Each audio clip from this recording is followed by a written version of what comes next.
not really sure when a memory, when you realize it's a memory. I'm not really sure when something becomes so clear to you in your head, you start to realize that's a memory, and you start to, it starts to coalesce in your mind that this is an event and it happened, and you don't question it. Okay. I have researched extensively, exhaustively, on the issue of false memory syndrome, and the supporters of this idea that such a thing exists say that it occurs when a hypnotherapist leads their patient into believing things that didn't happen. So there always has to be this element of another person hypnotizing the subject, and then whatever the subject claims happened, alien abductions or government abduction or whatever, tells this to the public, then it's called false memory syndrome, because then they say, well, no, that didn't happen because your hypnotherapist was who? Well, we've investigated that one, and skeptics or whoever will always find some dirt on somebody and come back and say, you were being misled in this.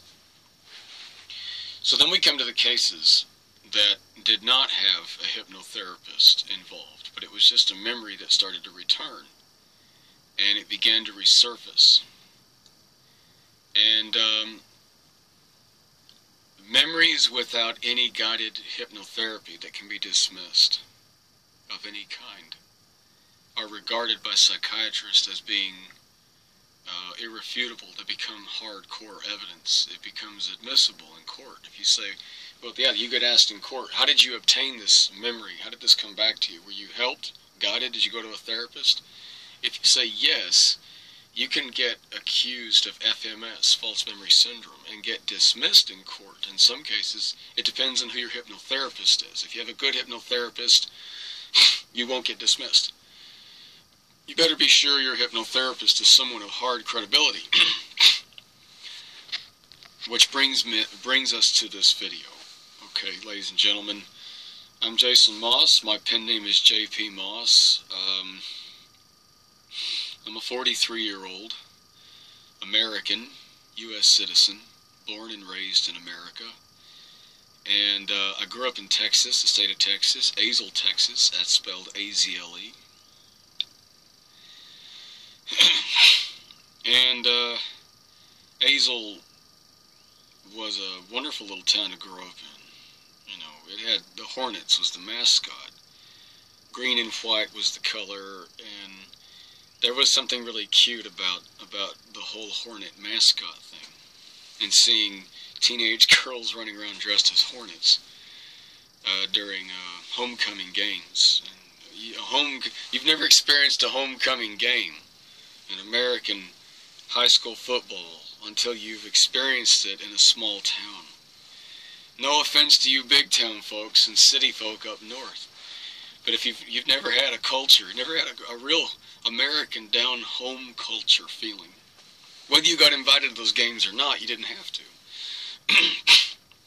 You didn't have to be in a romance to experience this culture. Good if you did.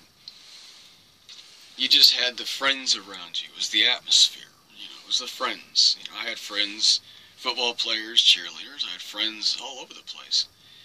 And it was that general warmth, the air, you know, and then the days leading up to the pep rallies, the homecoming game. Homecoming. They call it homecoming. Sadly, I didn't have a lot of time in high school. I had a lot of external forces working against me at the time. And these things were out of my hands, out of my control, and it was nothing to do with any classmates I ever went to school with. It did involve a few faculty at the school system. At the time, I didn't know that. And when I grew up in later life, I would learn who this foe was, who these people were working for, and why they were there. And that they weren't going to be just in my life in high school, they were going to be there the rest of my life. I saw things happen that didn't make any sense. There were horrible crimes that went down in Texas that didn't make any sense to me, but somehow my name was being put in the middle of this. The name Jason Moss was coming up on a few murders and rapes, and it even occurred to some classmates of mine. While I was away in the Army, there was an incident that involved some classmates. I'd learned about it long after. And it was painful. It was painful to learn about it. I have no contact with these people. And then to drive the knife in deeper was to learn that in fact the name Jason Moss was in the center of this incident. And then the sad knowledge that now they think I'm connected to that. I wasn't out to clear my name. I wanted to reach out to these kind people and tell them, I'm not connected to that. I wouldn't hurt you. And if hurting me or putting me away or causing me any pain or suffering or beating me up or killing me made you feel better, then do so. But I would learn by an act of God. I got out of America.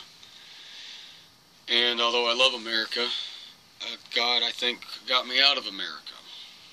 It was really an act of God.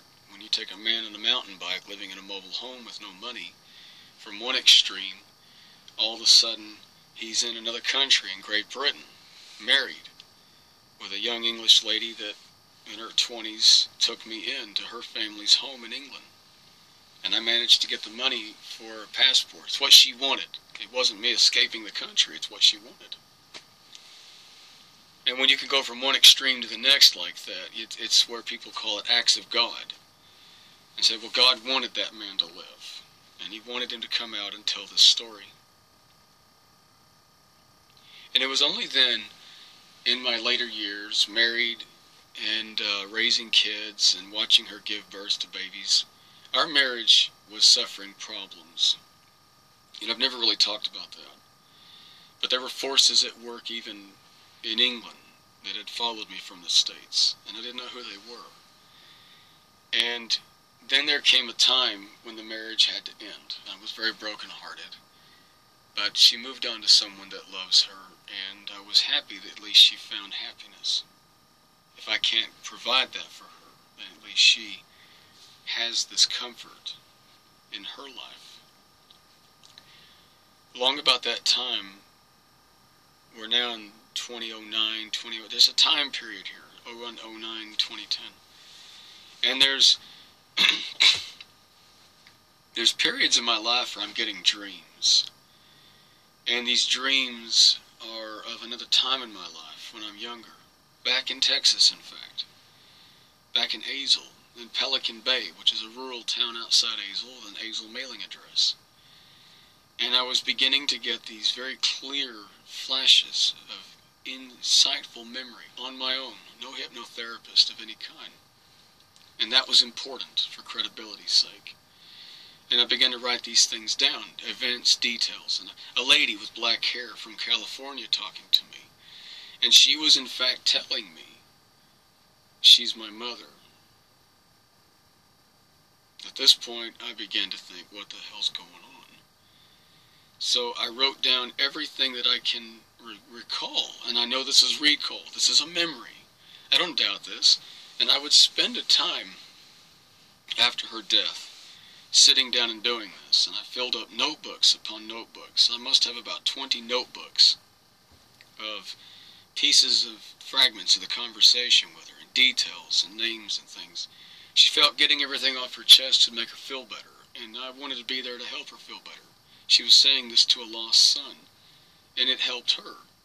My mind was a hard drive of information from a former CIA officer, my mother. And then I began to wonder why this was not something I was accessing in my mind over the years. What happened?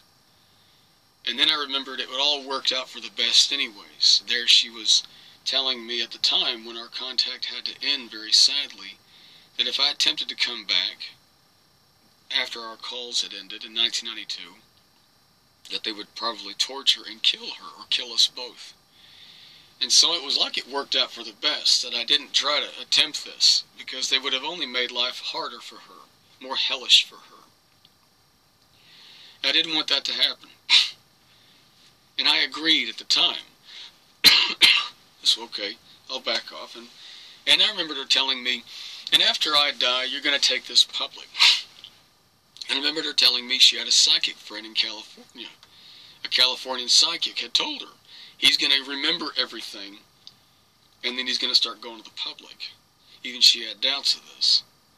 And she was told by the CIA, when they got involved, to end our contact, what they were going to do to me. And I began to recall how it ended in my mind, how the day that I got amnesia came back to me. And I remember it was a sunny day, summertime 1992 in Texas. And I remember Mother Melissa, the lady that raised me. She said, Jason, she said, there's people here for you in the front yard. Go out there and see what they want. Like that. It was an order. And I saw two cars, and ladies and men in suits got out of these two cars. They wouldn't come into the property in the gate, the 3-foot-high chain-link fence. But just so you know, let me first say that everything I wrote down in my diaries, I went to the internet and verified. And you can see my notes where I verified everything next to this over and over again. This was all, these events happened.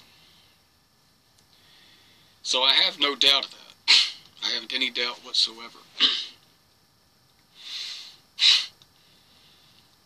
I go out to the gate, open the gate, and there's a lady standing there with blonde hair. She's taller than me. And they start talking to me, and they tell me that I'm not allowed to remember what I remember. Very briefly, she passes under my nose a secrecy form contract. And she says, we've been told to give you this option. You can sign this secrecy form with us, and by the way, these people claim to be CIA. And the contract said CIA. It was a Central Intelligence Agency SF-86 form. And I looked that up, and those things exist. And I said, well, Mother told me not to sign anything. And I was, in fact, referring to this lady, Annette Funicello, who had been telling me she's my mother. And as soon as that thing was under my nose, before I could say, but I might sign that, just so I have all I have, she then pulls this contract away, and she pulls out a small device. It looks like a small black box. And she says, I'm going to tase you. And I says, no, I've been cooperating with you. You don't got to hurt me. Don't hurt me. And she said, it's not that kind of taser. It's a low voltage taser, barely 50 volts. And the man says, don't give him so much information. She said, he won't remember this. She says, if I hit you 4 times with this, as we're supposed to do today, you're not going to have any real recollection of the last year. It's going to be a little bit, we're leaving you with no evidence of this, and she left you with no evidence. And I said, what happens next? She says, you go inside, you're going to have amnesia. It's called retrograde amnesia. I've looked all this up. And then your life picks up from today. You'll meld back into the life you had as Jason Moss. Well, I don't agree to that. I said, well, I don't agree to that. A man comes up behind me and grabs my arm and twisted my arm like that. And another one grabbed me from behind here and held this arm. And she leans over, and she looks up at me like that. Just before she hits me in the head with that thing, she says, I'm going to hit you only once. We were supposed to be here months ago, because the calls of the net had ended months earlier. She said, but we waited on purpose. We waited on purpose. So that, because they don't agree with this. They were CIA, but they didn't agree with this. So there's something very important in my messages. It's far more important and far more serious than anything I've ever brought you in my case story of all this. There's a greater story here going on. There is a division in the CIA between good and very evil people. in my videos, in my message to the public, has been one of activism, about bringing the truth, and possibly even that truth, to the public, and supporting America, and yes, even the CIA, in its endeavor to reform and have people working there with good conscience. That's the most important thing. People like that lady. And she says, you are going to have trouble getting this back. I'm going to hit you once. And they're going to think I got you 4 times. Zap. And it felt like I got shot in the side of the head with a hypodermic needle. You know, suddenly it was like a dental injection. And this has all come back to me now. The side of my head goes numb. It was and my ear's ringing, and my ear goes numb, like this. And I feel dizzy, and I suddenly feel cold and shaky all over my body. I'm shaking, some kind of a shock. Cold, clammy hands. I'm dizzy, and they let go of me, and I stagger to the gate. Mother Melissa at the front porch shouts, "What are you doing with him?" And the man shouted, "We're giving you back your son." Oh? And she looks out around like this in the courtyard, does this number. And I go staggering up the footpath. Still everything is in my mind, but then I found myself struggling to keep what I know. Annette's phone calls and everything. I'm fighting to keep it. There's this struggle going on. And I can hear her, "Help me, son, I'm here, I love you." All these phone calls are sitting there, and all of a sudden, as this is running through my mind, I go inside. Mother Melissa hits me in the arm a couple of times and grabs my shirt like this and says, "They said they're giving back my son." I said, "Yeah, what? What are you talking about? They who? What are you doing in here?"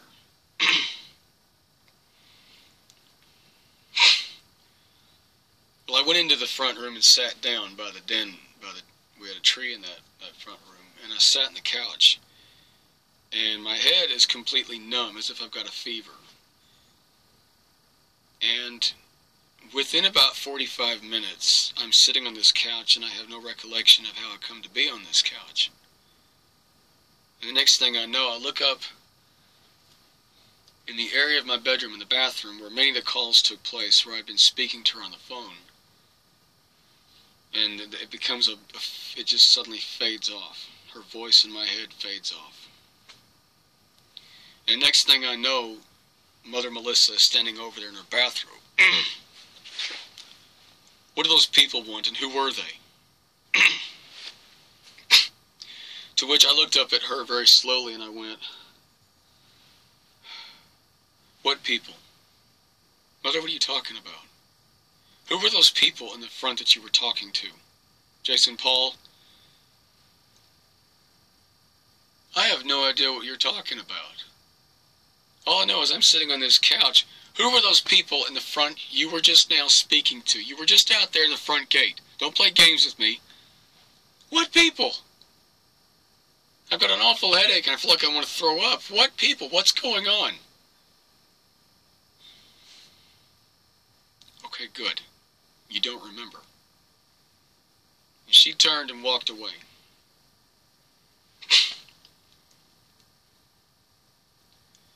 That memory becomes the closing memory.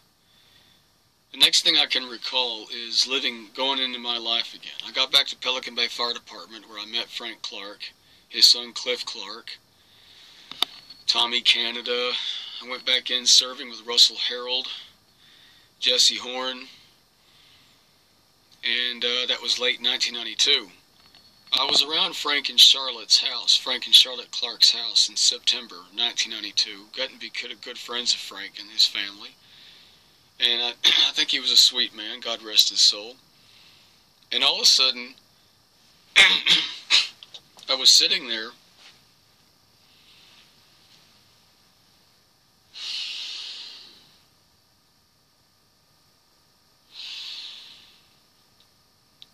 what am I doing? finish what I started. I need to help her. Charlotte was a sweet lady, and she looks up at me from the kitchen and says, JC, she called me, what's the matter with you, honey? What am I doing here? I knew why I was there. I was in a fireman uniform, and I went, wait a minute. What am I doing sitting here back in this uniform? I gotta get to California. And then Frank and Charlotte looked at each other and went, what the hell is he talking about? Oh my God, what have they done to me?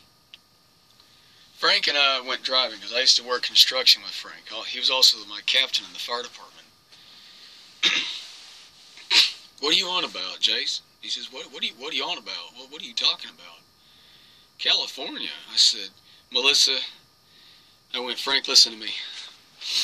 I said, you've been a paramedic 8 years. He said, yeah, that's right. I was a paramedic with Rendon. He says, what can cause amnesia? He said, well, there are a lot of things. A blow to the head, electricity. I said, Frank, listen to me. Don't forget this. They've given me amnesia. You've got to help me. Okay, what's going on? You're starting to scare me a bit, bud. I said, listen to me. Melissa's not my mother.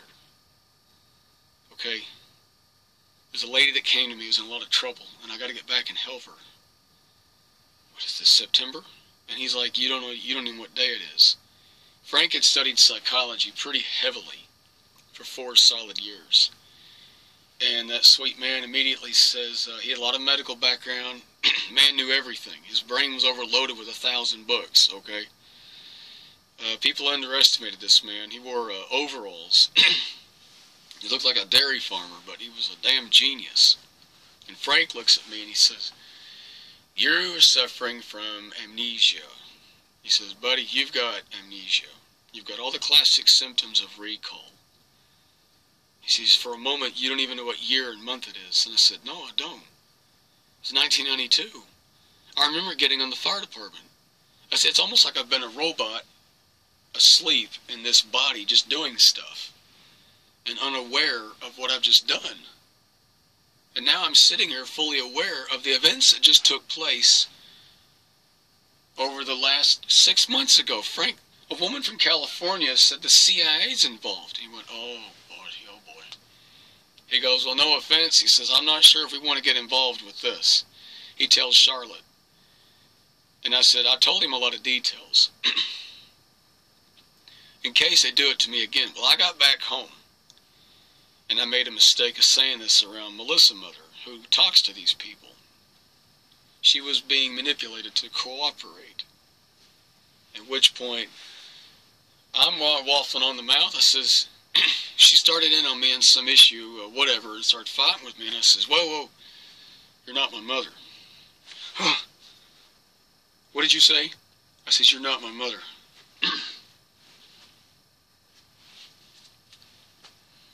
I know what's going on. None of you are going to get away with this. I remember. I have to make a phone call, she says. I have to make a phone call now. You don't go anywhere. No. Who? What's happened? I said, well, I'm really scared. I said, I'm having an awful panic attack about this. So I'm just waking up. What has happened to me?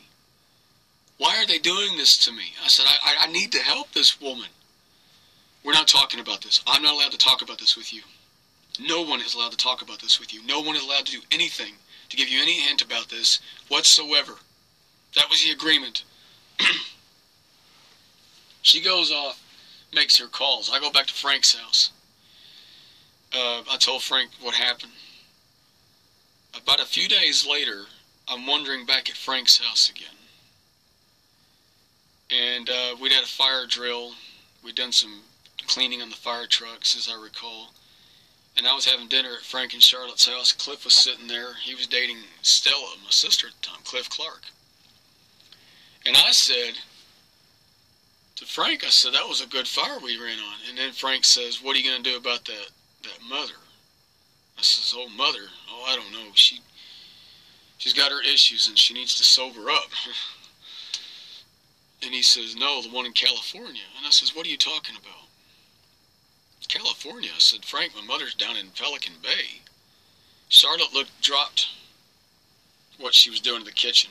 Frankie, don't get involved. She said, stay out of this. Frank Clark, and Frank went, oh my God. He goes, boy, what are they doing to you? And he had tears in his eyes. He went, what are they doing to you? And I went, Frank said, have you got any headaches? He'd been a fireman and a paramedic for 8 solid years. And he looks at me and he says, you got any headaches? He says, let me look at you for a minute. He gets a flashlight, looks in my eyes. And he says, I go, yeah, I've got a bad headache right here in the side of my head. I don't know what's going on. And he says, your eyes, your pupils aren't equal. He says, you've got a brain trauma. In the last 48 hours, you've had a brain trauma. But there's no sign of any injury in the side of the skull. And Frank looked at Charlotte and she says, Frankie, stay out of this. This boy's in big time trouble with somebody, and they want him to forget about it. Anyways, that's my video about what happened in late 1992. It takes you through how they managed to give someone amnesia. I've researched this. The device is called a brain taser. It's got an official government name. It's classified. It's very real. The device can induce amnesia in people through low voltage electric shocks to the brain. I've made a video about this before. I've been wary about saying this to the public because there's a lot of people right now surrounding me that are trying to convince me these events did not in fact happen. But I warn you who watch this, do not make the mistake of following down that path again. I'm a snake that's come out and bite you because I know better. I have backed up everything that I recalled, everything. I know these events happened, and I know who you are, and I know what took place. And to say, well, you don't know and you had amnesia and all that business, I'm going to say, well, I'm only going to keep pushing forward with this. It doesn't matter in a court of law in the Superior Court of California if I get someone says, well, he claims he had amnesia and forgot all these events, or that he remembered this from amnesia, so his mind isn't all quite there, and we can't be sure of what his testimony is. There are many cases of people who had amnesia during a murder case that when their memories came into court, that's right, and were allowed to testify and convict people and put them away for the rest of their lives. So don't even go there. A courtroom's going to say amnesia, okay, it doesn't matter. We're not going to penalize Jason Moss's testimony and say he's discredited because of amnesia. We're not going to say it's false memory syndrome because he doesn't have a hypnotherapist to help him. It all came back on his own. And in any case, we've got a lot of evidence sitting here that Jason Moss has managed to bring to court. You bring evidence to court, not just stories, and I've brought evidence to this. So that's how they do it. And one of the reasons they're getting a lot of you to play plausible deniability with me is so they can do that again. One of the greatest immoral acts that they committed, besides taking a baby from a mother in California, was then taking that young man who got to meet his mother and love her and remove the experience from his mind temporarily of ever knowing her.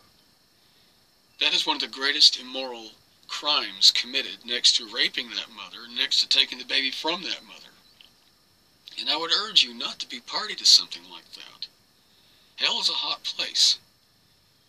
And if some of you that are related to her, sitting in the family watching this, I urge you, don't go down that path like this. The forces that be out there above us had the power enough to drag me out of the hands of the evil people of America into the country I'm in now, are certainly watching the actions of all of you even this minute. And yes, you're being judged. You can't be blameless. This isn't a blameless crime. Yes, you can be judged by your actions as family. Yes, you can be judged. And the higher authority out there may say, you may never see Annette Funicello again. You may never even have any access to her when you die. I don't have any say in the matter, and I'm not mad at you. I love all of you. But to the family, please, I would advise you strongly against any immoral activity that could resonate with something that would put your spirit in condemnation with God, that would put you in condemnation spiritually out of ever having to see her again. Okay, what they did to me was immoral. What they did to her was immoral. And the action of taking me from her was immoral. Forcing you to cooperate was immoral. But even if they try to put a gun to your head and say, let's play more plausible deniability with Jason Moss, don't do it. And the reason they're playing that now is because they're planning to come back and try that brain tase again on me. So we're just going to keep isolating Jason Moss. And we're going to keep people away from Jason Moss. And we're going to keep people from talking about it and giving him any indication this ever happened. Because we're planning on taking that stun gun back to that guy's skull and doing it again. Where one day he'll wake up, I don't know nothing. And just be a book sitting there with a bunch of videos. What's this all about? And a lot of people run around going, you don't remember anything? Well, you must be crazy. That's what they want to do. That's the ultimate game plan with their plausible deniability. Is to step back and say, wait a minute. We're going to tase that guy's head again. So then you start playing party to an immoral act that will lead inevitably to some spiritual condemnation by your actions in the afterlife. You can't get out of it. You can't get off the hook with this. I'm sorry. You can't get off the hook. Okay? There's no getting off the hook up there. I don't think I come out of Texas accidentally. If you knew the whole story, how I come out of Texas and what happened prior to meeting that woman, and how I had an experience in Texas, and I was told I'd be leaving the country before I even met this woman, and you saw the evidence of that, you would be freaking out. Okay? Understand that some higher authority off this earth got me out of that situation, that I can come back and say these things. And worked in my mind, my heart, that I can reach back and I love this woman and say she's my mother and bring this to the public. Alright? So please bear that in mind. I would admonish you against any cooperation of plausible deniability, because that's what they're looking to do. Use that damn thing again. It's a goddamn thing. That's an awful little thing. There's rumors that they're using that same stun gun on women constantly. They rape them, brain tase them. They don't remember the rape. Tons of unsolved mystery episodes of people found in suit and ties with no identification on them wandering the streets and have no idea who they are. Former agents and officers that were dumped on the side of the road, that were hit 4 times in the head. That's my guess. Instead of killing, well, why not just kill you? Killing leaves too many fingerprints, and the FBI are very good at finding evidence. So there's no killings. They don't do that. They just tase you. I'm going to lobby Congress to have that goddamn thing taken out of existence and knocked out. I'm going to keep pushing and pushing Congress until I'm going to bring that evidence that exists to the public. I'm going to bring it out there. I'm going to bring it before Congress and the Senate. And I don't need family approval for that. And I'm going to say, look, I want this thing dismantled and destroyed. It is a weapon against humanity. It violates human rights. The Nazis would have loved this little toy. Okay, don't go around giving human beings amnesia. Don't go around knocking people's brains like that, especially when they've met their mamas and they shared a lot of love. Okay? Because a higher authority's watching this and they're pissed. A silent standoff is going on. A growling cat looking over the planet doing this. Waiting to pounce on the nation that claims one nation under God. One nation under God. And the powers that be are going, don't say that. The higher authority up there is saying, don't be thrown. Really, what God? What God? Which God? Huh? So let's end corruption. Let's end corruption. Let's bring peace. Let's end corruption. There's good people there, but they're powerless to change what's happening in the agency. We've got to help them. Become activists, not anarchists, not terrorists. I don't support any action of this activity whatsoever. Okay? I support a change in the government. I support a reform. I support empowering our agents and officers with, well, I personally think the CIA should have the power of arresting people. So the agents and officers that catch something going wrong can make on-the-spot arrests and arrest fellow officers and agents right there and detain them and report on them. It doesn't have to go public what happened. And they can sit there and just start doing internal cleaning up in this fashion. I support that right there, that they have the power of arresting people. Long video, 35 minutes. I've taken up enough of your time. My God, you've got better things to do than hear me waffle on. Y'all are good people. I have a genuine sincereness in my heart. I haven't been saying it lately on my public sites, and I need to say it. I'm sorry I haven't been saying it. I do love all of you. I love everybody. I have a genuine empathy for others on this planet. No matter who you are, wherever you are, there you are, and know that I love you. And if you haven't had a hug today, I'm hugging you right now. Okay? I'm not here about ego. I'm not about ego. Okay? I'm about, if I can make things better, I will. I'm doing the best I can. You know? I'm a little preachy. When I was 16, I felt called to becoming a Baptist minister. I was going to be a Baptist minister. Pastor Don McKee, Pelican Bay First Baptist Missionary Church, saved and baptized me there at 16, and anointed my head with oil into the Baptist ministry, and says, I'll support you if you want to go to the missionary school. Of course, my life was quite turbulent and took me off that path. Well, at least for the missionary school for Baptists. But I was still called to this work of mission work, and of course being very preachy, that calling has come out, and here I am. It's a mission. It's a pasture of activism. It's a pasture of love with activism coming to you. All right, and my life story is a big chunky one that I can bring you and say, look, I can step out of that. I don't want to put a gun to their heads and shoot everybody. I want to say, let's go in there and help people clean this mess up. Okay, I genuinely feel sorry for them. I have an achy heart that hurts for them. But they go in there and become these people, or they allow the wrong people in there. You know?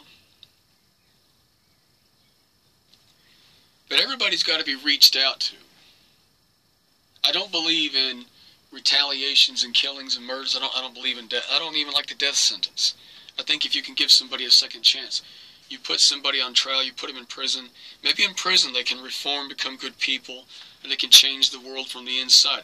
I say the greatest people that can change the world are those reformed criminals. Not preachy idiots like me that waffle on for too long, and it's now 37 minutes. Oh, goodness. Thanks for watching. I love you.